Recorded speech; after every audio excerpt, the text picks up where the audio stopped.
Cinema అయిన మహా Maruti talkies cinema ముచ్చట్లకు స్వాగతం. నేను మిస్టర్ బీ. నా మాట సూటిగా ఉంటుంది, మ్యాటర్ క్లియర్ గా ఉంటుంది. వీడియో టాకీస్ రాజా మా ఇద్దరు గురించి డీటెయిల్ గా తెలుసుకోవడం కోసం ఈ ఛానల్ ఇంట్రడక్షన్ వీడియో చూడగలరు. ఇప్పుడు మ్యాటర్ లోకి వెళ్దాం. ఆది సింహాద్రి సినిమాలో ఊహించని సంచలన విజయాల తర్వాత తెలుగు సినిమా మార్కెట్ పై ఎన్టీఆర్ క్రేజ్ ఆకాశమంత ఎత్తు పెరిగిపోయింది. సినిమా హిట్ ప్లాపులతో సంబంధం లేకుండా తెలుగు సినిమా మార్కెట్ విస్తరణ ఆధారంగా రేంజ్ పెంచుకుంటూ విడుదల ముందు మార్కెట్ ను షేక్ చేయడం ఎన్టీఆర్ కు అలవాటైపోయింది. అందుకు అనుగుణంగానే జూనియర్ కు నైవేద్యాలు చెల్లించుకోవడం డిస్ట్రిబ్యూటర్స్ కు ఆనవాయితీగా మారింది. ఆ పద్ధతి ఇప్పటికీ కొనసాగుతుంది.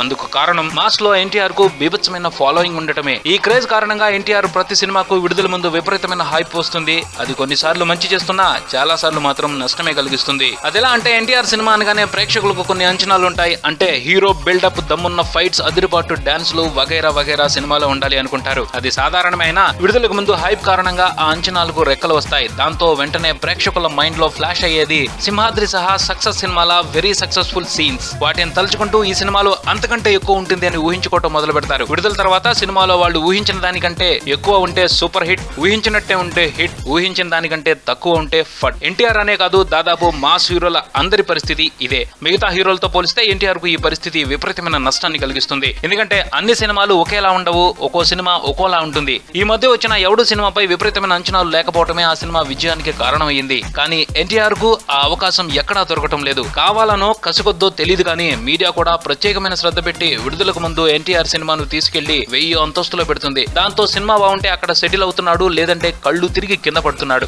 సినిమా ఏమాత్రం అటు ఇటు అయినా ఎన్టీఆర్ నిర్ణయాలను తప్పుపట్టేయటం, ఉచిత సలహాలు ఇచ్చేయటం అందరికీ ఒక వేడుకగా తయారైంది. దాదాపు ప్రతి సినిమాకు ఇలానే జరుగుతుంది. ఇప్పుడు రభస కూడా అదే రభస మొదలయ్యింది. సినిమా ఫస్ట్ లుక్ టీజర్ అనుకున్నంత సక్సెస్ కాకపోయినప్పటికీ 46 కోట్ల మేర జరిగిందని చెప్పుకుంటున్న ప్రీ రిలీజ్ బిజినెస్, సినిమా గురించి ఎన్టీఆర్ గురించి సమంత నమ్మకంగా మాట్లాడటం తదితర విషయాల ఆధారంగా సినిమాపై విపరీతమైన హైప్ పెంచేస్తున్నారు. బాక్స్ ఆఫీస్ పై ఎన్టీఆర్ ప్రభావం చాలా స్ట్రాంగ్ గా ఉంది. దానిని కావాలనే స్పాయిల్ చేయడానికి కొంతమంది స్ట్రాటజిక్ గా ప్లాన్ చేస్తున్నారేమో అనిపిస్తుంది. ఈ విషయాలన్నింటినీ చూస్తుంటే థియరిటికల్ ట్రైలర్, పాటలు తదితర విషయాలను చూసిన తర్వాత సినిమా మీద అంచనాలు కట్టడం ఒక పద్ధతి. కానీ సాధారణంగా ఉన్నవి లేనివి సృష్టించి ఎన్టీఆర్ ఇమేజ్ డ్యామేజ్ లక్ష్యంగా వ్యాసాలు రాసేవాళ్లు కూడా పెద్దగా పట్టించుకోనవసరం లేని విషయాలకు ప్రత్యేకత కట్టబెడుతూ అనుమానపడటానికి అవకాశం ఇస్తున్నారు. ఆ సంగతి పక్కన పెడితే రాబోయే రోజుల్లో రభసనే పెద్ద సినిమా కావటం ఆ చిత్రంపై అందరికీ ఆసక్తి కలగడానికి ఒక కారణంగా కనబడుతుంది. ఈ పరిస్థితి ఎన్టీఆర్ కు తప్పకుండా కలిసి వచ్చేదే. కానీ సినిమా జబర్దస్తుగా ఉండాలి, లేకపోతే ఎన్టీఆర్ మరో పరాభవాన్ని ఎదుర్కోవడానికి సిద్ధంగా ఉండాలి. ఇది బుల్టన్, మరో బుల్టన్ తో మళ్ళీ కలుద్దాం. Keep watching Maruthi Talkies for me mister B and Talkies Raja. Thank you.